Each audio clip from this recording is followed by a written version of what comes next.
ดีเข้ามาดำให้ดำหน้าคือเก้าพี่น้องกำลังเกี่ยมก้าสีลงดำนายเพิ่นขาดสิแล้วเลยเอาก็เลยเอาก้าสิไปดำ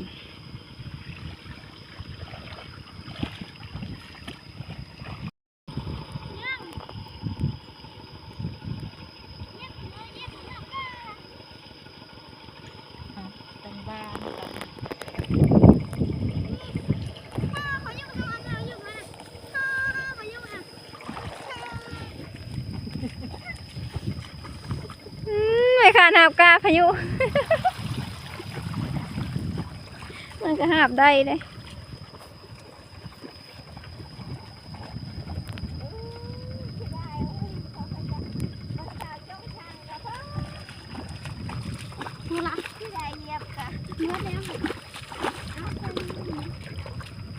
ชุบได้บ่อะไร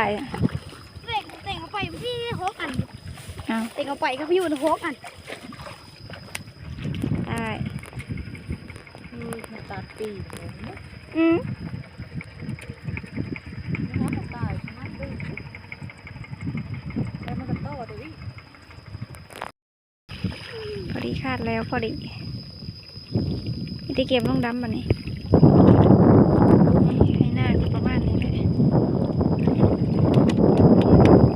แล้วให้นี้ยังอีกให้นึงเนี่ยยังบ่อนนะแล้วบ่อนรถไถอยู่นั้นรถเท่านี้ได้หน้าเล่าก็ได้เพราะว่าเขาก็ยอดโซลายในทางนั้นเรายอดเอานั่นนะเขาดำกับบริหลายไปเลยเสานี้เขาดำว่างให้นั้นว่างนั้นแล้วตัวแรงเขามาดำให้นี้จักสิท่านแล้วหรือบ่เรายันได้ค้ำก่อน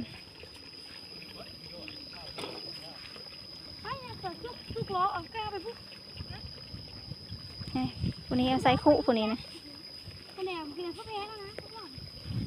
เป็นอูมัดกาบ่เป็นใส่คู่ดำขนาดแบบนี้เพิ่นว่าใส่ปนี้ง่ายกว่า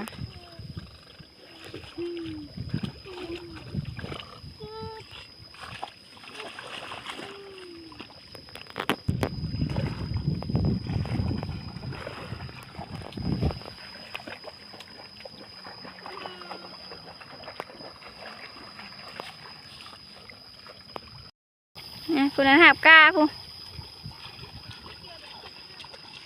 เบิ่งละมัดดอกพายุเพิ่นก็ได้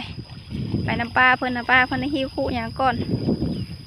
เก็บไปดำห้าไปดำแต่ข้างนั้นมาหาทางพี่ดำส้นนั้นมา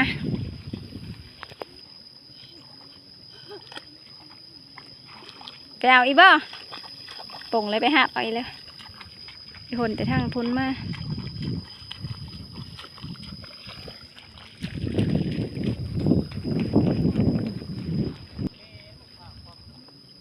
เพิ่นมาดำแล้วได้เพิ่นผู้หิวคู่มาก่อน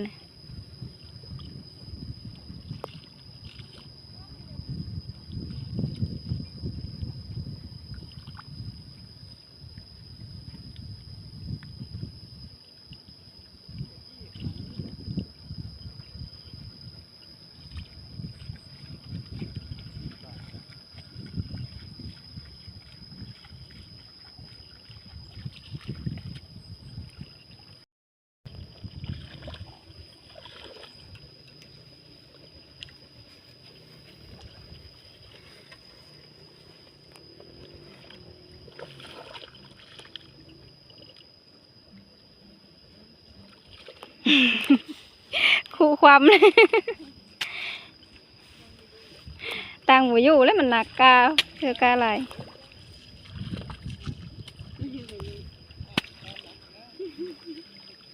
ลมลูกลูกอยู่หมายสั้นๆนะคนนี้หนเชลอคนนั้นหาบมาพูนะคนหนกา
ดับย้ำมาทางวีละผู้หน้ามึงอายน่ะ กินลงมาสิ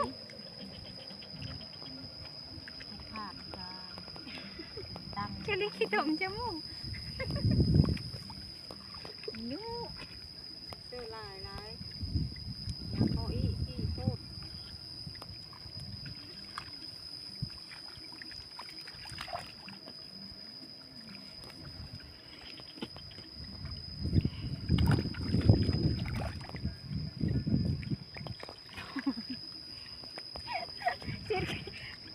ลิขิตตมแต่ละผ้าเต็มหน้าเช้าพี่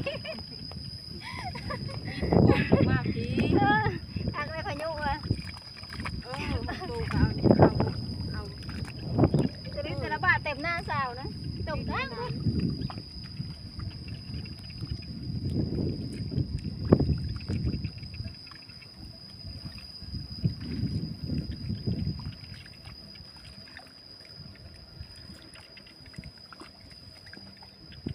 กินก้นลงมาพี่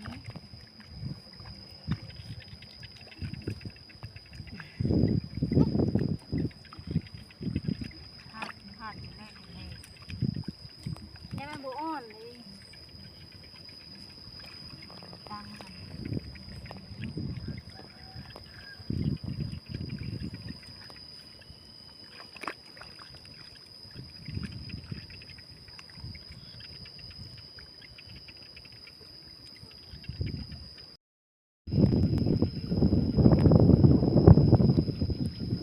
ว่าที่ละคนก็อ่อน เย็นเลยนี่นะโอ้มา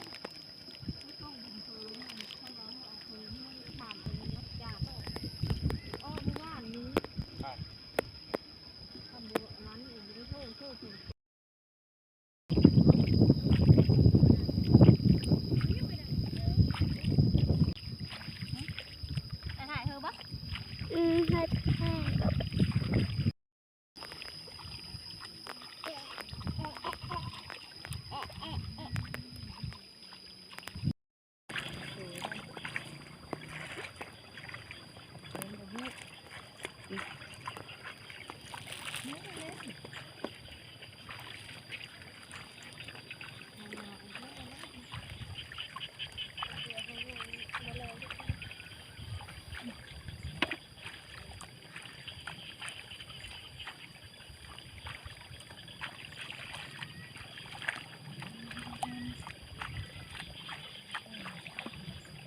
ให้พอสุดท้ายคือสองเท้าดำช้ำมันยังได้ลูกงาม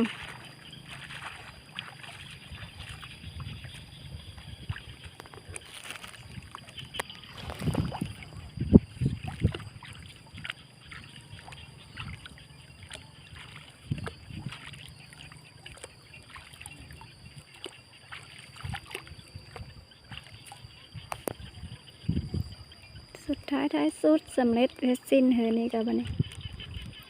นี่ เนาะจะได้ยินแล้วเป็นละเฮือได้เนาะ ก็สิแล้วเฮอนึงกับบ่ไง